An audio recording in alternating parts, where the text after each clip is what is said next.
Hi, I'm Christina and welcome to the start of another reading vlog. So the first book that I'm reading in 2021 is a thriller and it is The Perfect Mother by Aimee Molloy. So this is about a group of women who are due to give birth in the same month and they call themselves the May Mothers. And they've kind of formed this mummy group. They've met online and they're kind of meeting in the real world, going through kind of the end of their pregnancy and then when they give birth and then when they have their newborns. And the idea of it is one of the babies gets abducted from his crib while they're all on a girls' night out. And it's like their first ever girls' night out since becoming mothers. And I've read a decent chunk of this so far. So I've read 170 pages. So I am halfway through and I have to say, for a thriller, it isn't particularly thrilling. I'm finding it quite slow paced in terms of it being a thriller. It's starting to read to me a little bit more of a contemporary. I'm enjoying finding out about the mothers and, these different women as different people. They are very different characters. And it's nice to see different groups of people coming together and forming a friendship.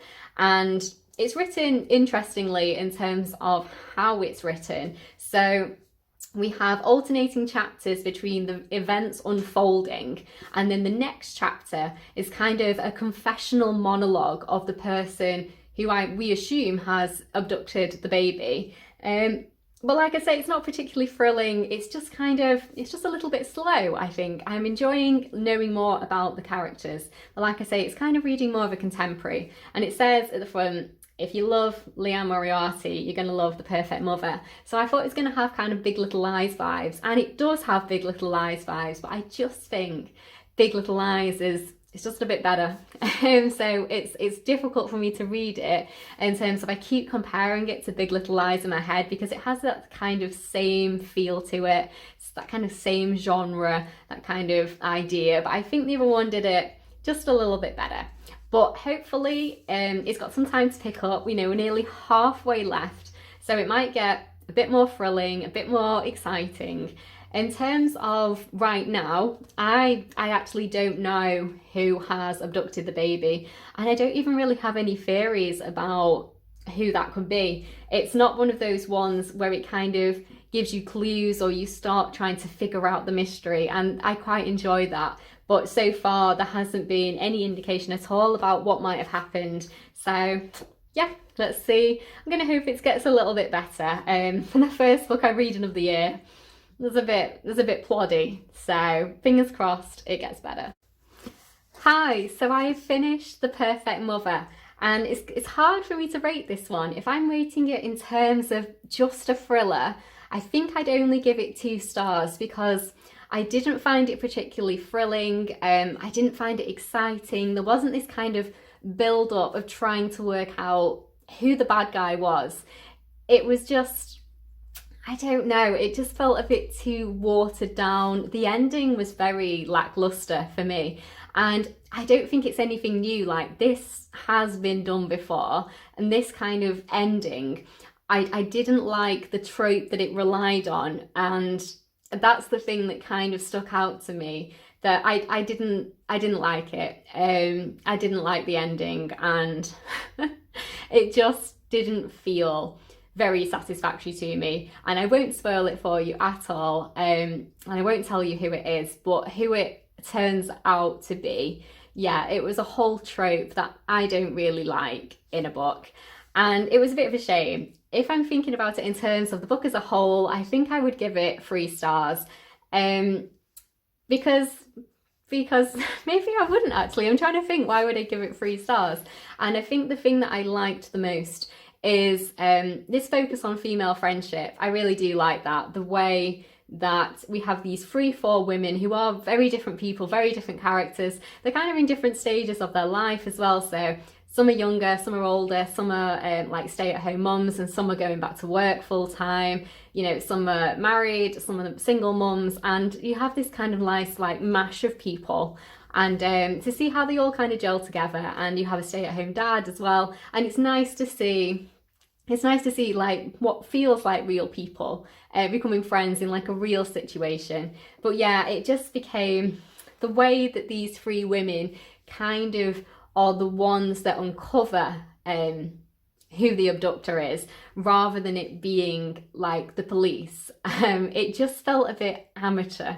I don't know, they're kind of like amateur sleuths, I guess you would say, and they're trying to really figure out what happened, but seeing it just from that perspective rather than from, you know, the actual perspective of the police and, you know, the mayor and all the people who are genuinely involved in the case, rather than just these three women who happen to be friends with the woman whose baby has been abducted. It didn't work completely. I would have liked to see some of the actual investigation in terms of the police, and the way they kept painting the police as you know, they didn't know what they were doing and they haven't got a clue what they're doing and they're never going to find out who the abductor is, and yet they've got all these resources, all this training, and it's a proper you know, it's a proper organization, and yet these three women who have no experience and no resources and no training at all, they're the ones that can uncover everything. It started to feel a little bit silly to me. I like it to have this kind of sense of reality, and the way they're the ones that uncover everything. I was just like, I don't mind if they'd like found out something and given a tip to the police, or, you know, I just, no. You know what, thinking more about it, I think I'm going to change my rating from a 3-star to a 2-star. And the other thing that was putting me off a little bit is the comparison to Liane Moriarty, because I just think Big Little Lies is it's in a whole different league than this book. So I just don't think it's my cup of tea. And it's quite a disappointing first read of the year. So yeah, you know what, I'm going to change it to 2 stars and just be honest that I didn't like massively enjoy it.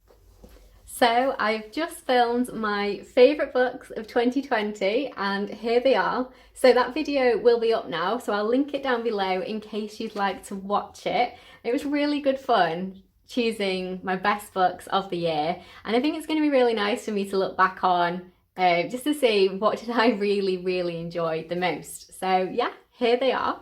And now I'm going to go for a walk and then I'm going to start reading another book. So I think the next book I'm going to read is 3 Things About Elsie. So this is a contemporary novel, and yeah, I'm really looking forward to diving in after that very disappointing thriller. I did say I was going to read fewer thrillers this year, and then the very first book I read was a thriller. So that just goes to show that I should have listened to myself, and let's hope this one is really good and I really enjoy it.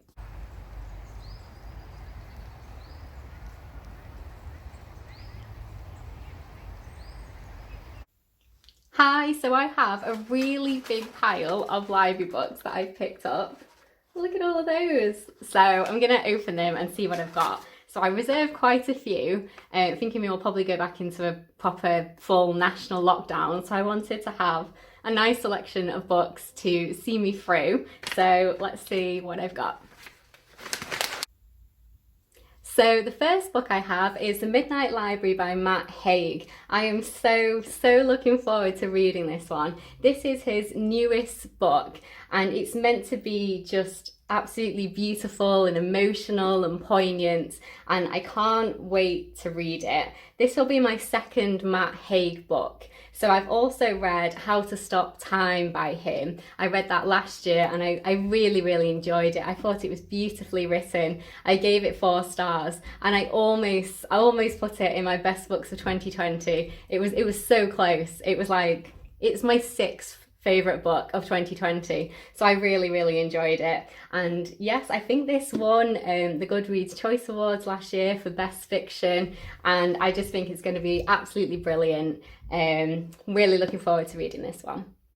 So the next book I have is A Simple Favour by Darcy Bell. Now I absolutely love the film adaptation of this, starring Anna Kendrick and Blake Lively. It was a wonderful film. I saw it at the cinema when it first came out, and then I watched it again over the Christmas period, and I love it so much. I love the fashion in that movie. I love all the drama, and it's so well acted. It's absolutely brilliant, and I just wanted to see what's the book like? It's one of my favourite movies that I've watched recently, and I was just like, yeah, I really want to see how it's written in the book and just see, you know, how it is, because sometimes, quite often, I prefer the book to the movie. So if I love the movie that much, I'm hoping this is going to be absolutely brilliant, and I just can't wait to read it. I think I will be pitching the characters as the actors, but yeah, really, really looking forward to reading this one.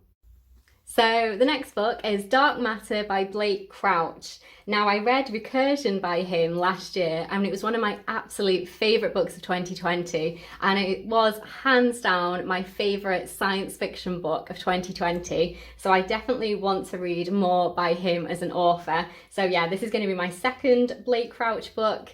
I know it's another science fiction, and I don't know much more than that because I want to go in, you know, with not many preconceived ideas and just get blown away, because I thought Recursion was just absolutely wonderful. If you want a really great science fiction book, definitely read Recursion. So yes, I'm hoping I love this one just as much.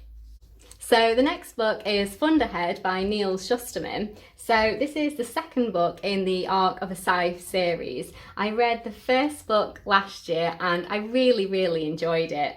It was probably my favourite young adult book of the year. I thought it had such an interesting premise, such an interesting concept. I thought it was well written, and it was just a fun read. I enjoyed my time with it, and I read it quite quickly, and I really enjoyed it. I thought it was really excellent. So I'm definitely looking forward to this one, looking forward to seeing what's going to happen with the two main characters and just kind of get back into this world again, because I really liked it. And it's a nice, decent sized book. So yes, I'm really looking forward to this one. And I'm basically spoilt for choice now with books. I don't know where to begin, apart from Midnight Library first, and then, oh, it's anyone's guess what I'm going to read next.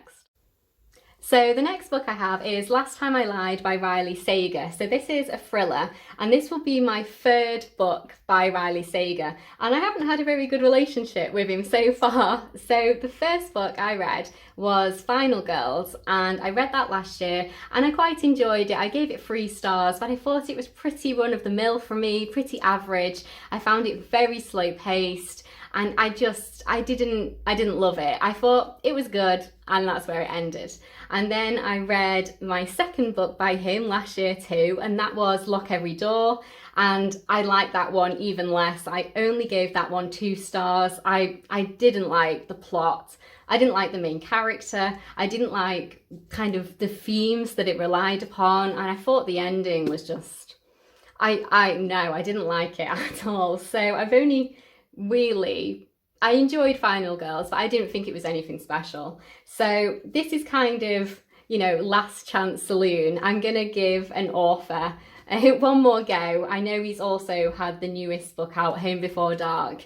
So I don't know. I just want to know what the hype is. Everybody seems to love Riley Sager, and so many people claim him to be like one of the best thriller writers out there at the moment, and I've just found his books very mediocre / disappointing. So yeah, this is kind of giving him one last chance just to see. And otherwise, if I don't like this one, I just don't think he's the author for me, and I just think there's lots of better thrillers out there, in my personal opinion. So I'm hoping this one is more exciting and I enjoy it more, but honestly, I don't have much hope for it. So those are the 5 books I've got from the library. So that should keep me going for just over a month, I think. Maybe nearly 2 months? I don't know. I've been quite slow with reading recently. I'm quite a bit of a reading slump. So I am really looking forward to reading all of these. Like I say, I'm going to start with Midnight Library. Let me know if you've read any of these, what you thought of them, which one you think I should read next. And I'm going to wrap up the vlog here because I haven't read anything at all for the rest of the week. So it was a good time to wrap it up and start afresh again next week. So thank you so much for watching, and I'll see you in my next video. Bye!